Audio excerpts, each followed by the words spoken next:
जी दोस्तों, इस वीडियो में हम स्लाइड अप और स्लाइड डाउन के ऊपर काम करेंगे। तो जिस तरह हमारे पास हाइट शो का मेथड है और फेड इन आउट का मेथड है और फिर इन दोनों का टुगल के मेथड है, इसी तरह हमारे पास स्लाइड अप और स्लाइड डाउन के मेथड हैं जो कि एलिमेंट पर स्लाइडिंग के इफ़ेक्ट्स बनाने के लिए काम आते हैं।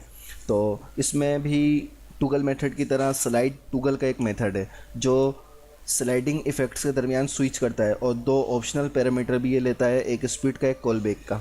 तो वही बटन डिव, और इसके अंदर यहाँ पे अब मैं बटन पे जब क्लिक करें तो डिफ जो है उसके ऊपर स्लाइड हो जाए।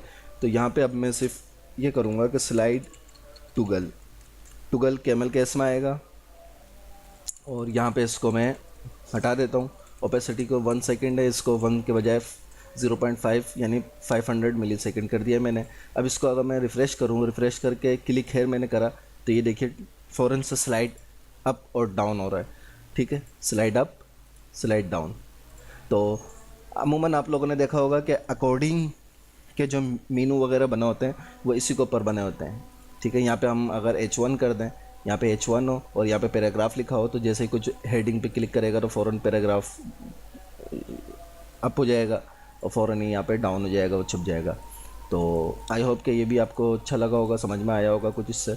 अब अगली वीडियो में हम एनिमेशन वगैरह देखेंगे, किस तरीके से हम जावा jQuery को इस्तेमाल करते हुए एनिमेशन वगैरह को यूज़ कर सकते हैं।